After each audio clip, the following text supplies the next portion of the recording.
আসসালামু আলাইকুম। Microsoft office 2019 এর সিরিজ টিউটোরিয়ালের আজকের প্রথম পর্বে আপনাদের সবাইকে স্বাগত। মাইক্রোসফট অফিস 2019 এর প্রথম পর্বে আমরা প্রাথমিক কিছু আলোচনা আর কিছু অপশনের কাজ দেখব।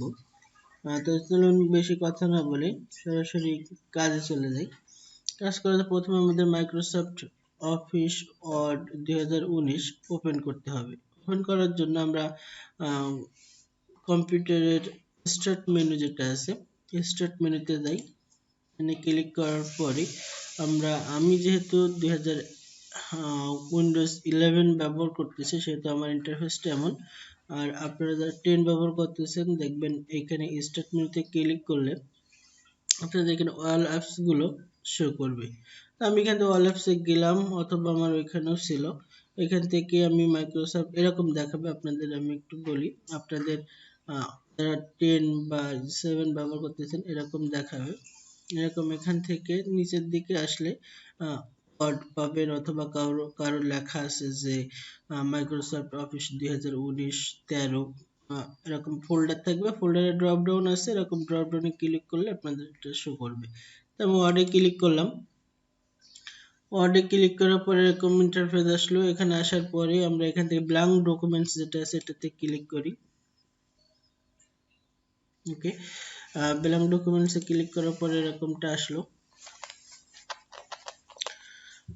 আসার পরে আমরা প্রথমে দেখেন এখানে কাট, কপি, ফরম্যাট, এখান থেকে ফাইল অপশন আছে। ফাইল অপশনের ভিতরে অনেকগুলো কাজ আছে, এগুলো আমরা একটু পরে দেখবো। তার মধ্যে হোম মেনু থেকে এখান থেকে যে অপশনগুলো আছে আমরা কিছুটা নিয়ে আলোচনা করব।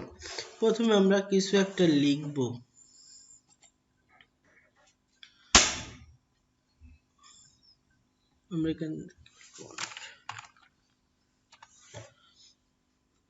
আমরা এখানে কিছু একটা লিখবো, তাহলে লিখি।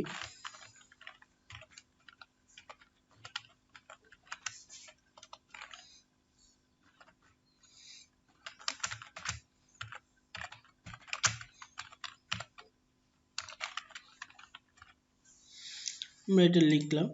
লেখার পরে আমরা এই লেখাটার উপরে বিভিন্ন রকম কাজ করব। এখানে যে অপশনগুলো আছে সেই অপশনের কাজগুলো দেখব। প্রথমে আমরা লেখাটাকে কপি করব, অথবা আমরা এই লেখাটুকুকে কপি করতে যাচ্ছি।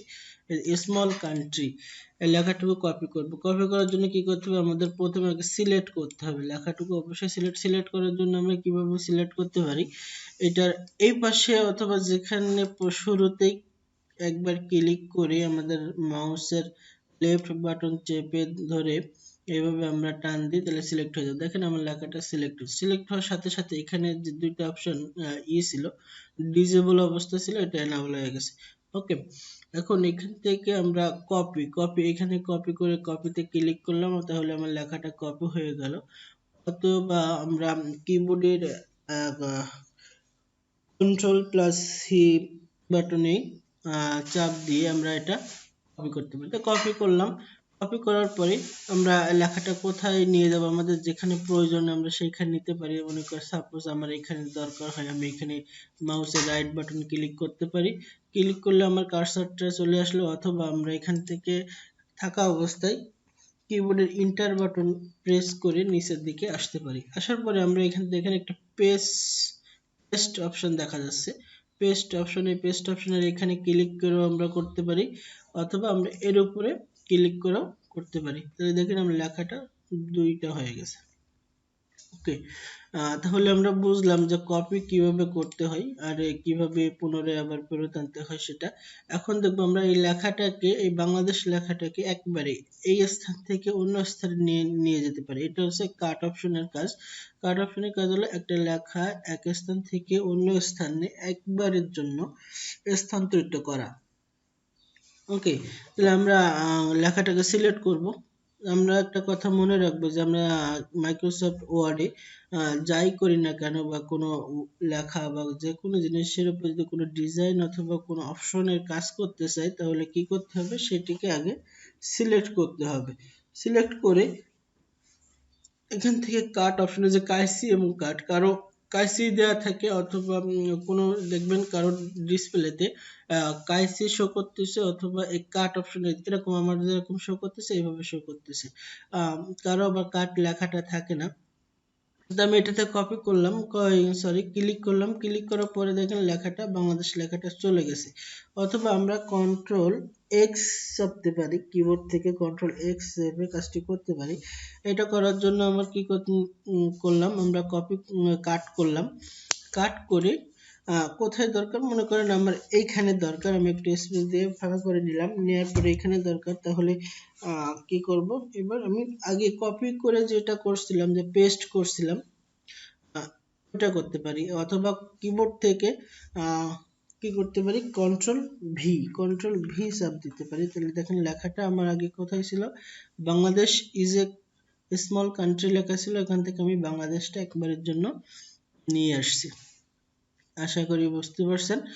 তারপরে দেখেন একটা অপশন আছে ফরম্যাট পেইন্টার কি, আমি যে ফরম্যাটে একটা জিনিস লিখছি, এই যে একটা, আমি একটু যদি এটা কালার করে দিই, আমি এই ফরম্যাট আমি বাংলাদেশের উপরে অ্যাপ্লাই করতে চাচ্ছি।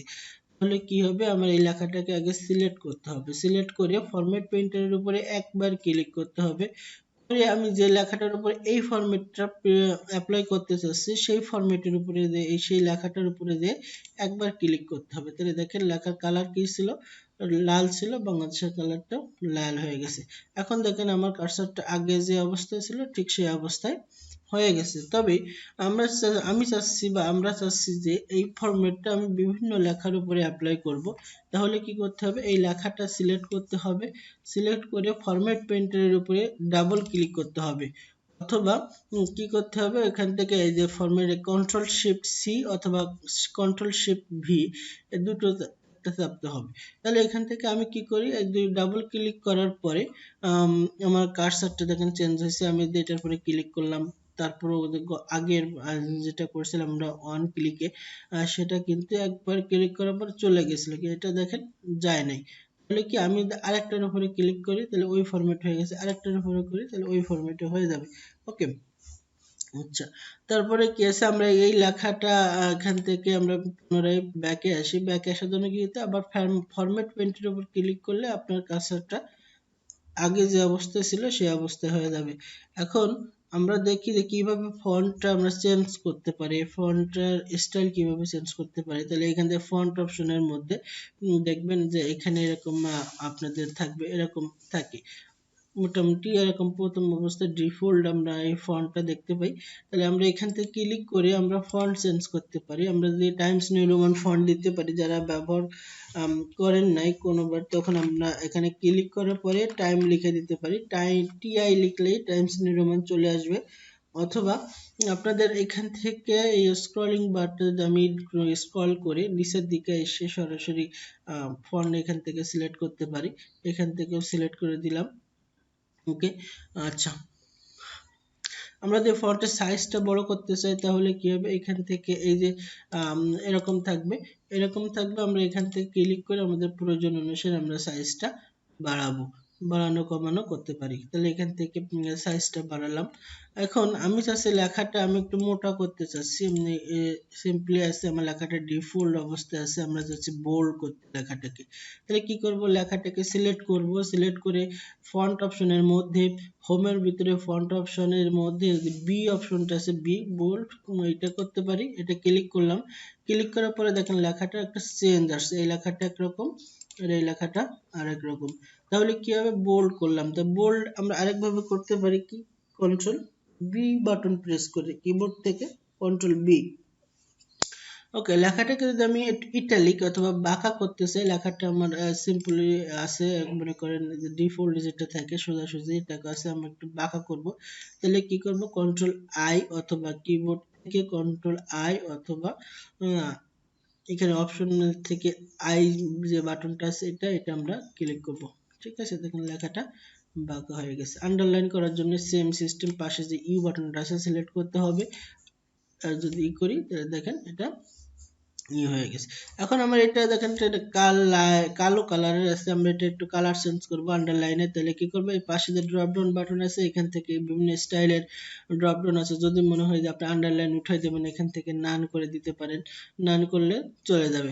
এখন আন্ডারলাইনের কালারটা যদি চেঞ্জ করি, আন্ডারলাইন কালার আছে এখানে, এখান থেকে আমরা বিভিন্ন ধরনের কালার দিতে পারি। সাপোজ আমি এই কালারটা দিলাম, এই কালারে আমার আন্ডারলাইন হয়ে গেছে। তারপরে কি আছে, আমি আরেকটা অপশন দেখাই যে এই যে একটা এবিসি লেখা আছে, এবিসি মাঝ বরাবর একটা দাগ আছে, আমরা যদি ওই অপশনটা অ্যাপ্লাই করি তাহলে কি হবে, এই লেখাটার মাঝ বরাবর একটা দাগ হয়ে যাবে, মানে লেখাটা কেটে দেবে। আমরা বিভিন্ন ই কমার্স সাইটে দেখি যে লেখাটা যে ডিসকাউন্ট দেয়া থাকে প্রাইজের, সেটার কি মাঝখান থেকে একটা কেটে দিয়ে দেয়া থাকে, তাই না? আমরা এরকম পদ্ধতি সিলেক্ট করলাম, সিলেক্ট করার পরে আমরা এখান থেকে এই এবিসি স্ট্রাইক থ্রু অপশন এটাতে ক্লিক করলাম, দেখেন একটা লাল দাগ চলে আসছে।